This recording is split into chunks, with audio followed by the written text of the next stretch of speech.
Alors, bien entendu, c'est tout de même incroyable, mais vrai, aujourd'hui, le 6 août 2015, à peine j'avais fait hier, le 5, cet appel au civisme, et notamment dans le milieu du sport, et à rester dans un esprit fair-play, qu'il a fallu que combat entre cyclistes vienne faire la une de l'actualité.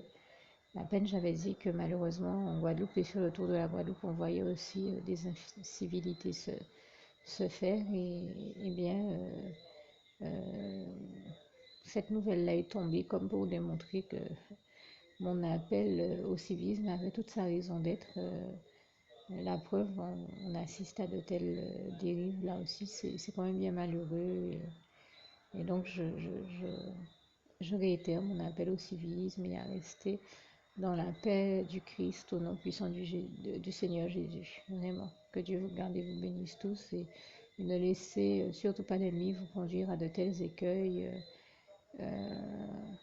et à en venir aux mains pour des questions qui ne sont finalement pas essentielles, même si nous comprenons que ces éléments-là ont certainement été éprouvants et durs à vivre pour ceux pour les protagonistes et donc les personnes concernées.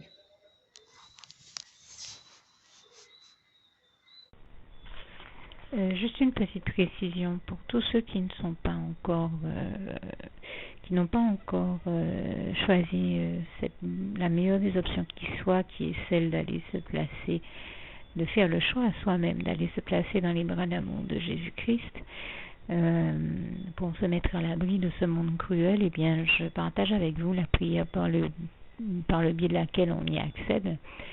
Euh, et commence par vous rappeler également ce passage de Jean 14, verset 6, où il est écrit que Jésus-Christ est le chemin, la vérité et la vie. Nul ne vient au Père, Dieu, sans passer par le Fils Jésus-Christ, bien sûr. Je le dis à ma manière, vous regarderez comme il est actuellement écrit dans vos Bibles là encore. Et donc, n'hésitez pas à ouvrir vos cœurs à Dieu, à Jésus, à son Saint-Esprit, à être sincère avec lui et à lui adresser la prière qui suit, à lui dire tout simplement, Éternel mon Dieu, Seigneur Jésus-Christ, moi, un tel, vous dites votre nom et votre prénom, je t'accepte aujourd'hui comme mon sauveur personnel, le seul maître et roi de ma vie. Je remets toute ma vie entre tes mains puisqu'elle t'appartient, éternel mon Dieu, puisque tu l'as créée, cette vie. Donc tu en es donc le seul maître et propriétaire comme de tout ce qui existe dans tout l'univers. Je remets donc toute ma vie entre tes mains, je te la donne. Merci éternel mon Dieu aussi de permettre que cette vie que tu m'as donnée continue à être à ta gloire et que je continue à te servir, à t'appartenir pour l'éternité, d'éternité en éternité. Merci aussi Seigneur de faire que je continue donc à te servir et à t'appartenir pour l'éternité, d'éternité en éternité. Et aussi Seigneur de m'accorder la grâce de ton pardon et de ta miséricorde pour tous les péchés que j'ai commis tout au long de ma vie, jusqu'à la date d'aujourd'hui incluse. Et c'est au nom puissant du Seigneur Jésus-Christ que j'ai fait cette prière.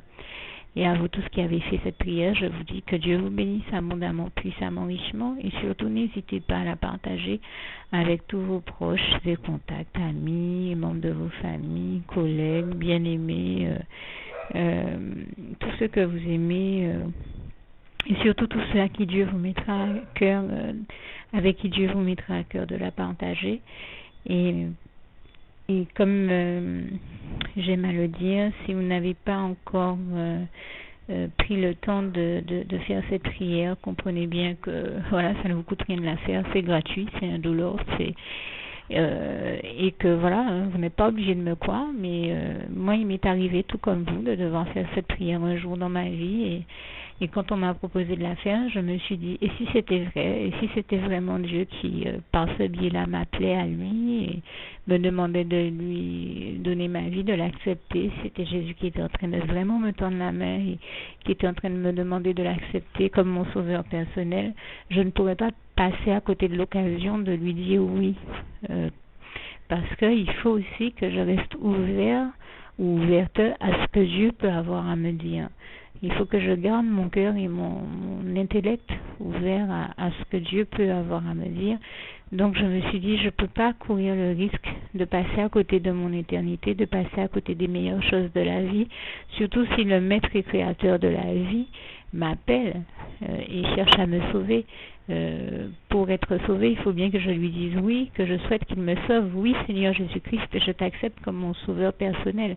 Et c'est le sens de cette prière. Et comme je dis, elle ne nous coûte rien à faire. Et puis surtout, moi je vous dis, du jour où je l'ai faite, j'ai vu Jésus changer ma vie en mieux sur tous les plans. Et donc je crois que ça ne vous coûte rien, ça ne vous coûte rien vous non plus de la faire et puis d'expérimenter, de regarder comment les choses vont se dérouler dans votre vie, de regarder Jésus changer votre vie en mieux à vous aussi. Et d'en faire l'expérience. Et pour en faire l'expérience, il faut commencer par faire cette prière. Donc si vous ne l'avez pas encore dite, réembobinez tout simplement cette vidéo ou ce document si vous préférez, réécoutez-le et dites avec moi la prière que vous m'avez entendu mentionner. Et n'oubliez surtout jamais que tout est possible à celui qui croit en Dieu, en Jésus-Christ et en son Saint-Esprit, comme il est écrit en Marc 9, verset 23, et que tout est possible à Dieu, comme il est écrit en Marc 10, verset 27. Que Dieu vous bénisse donc et à bientôt.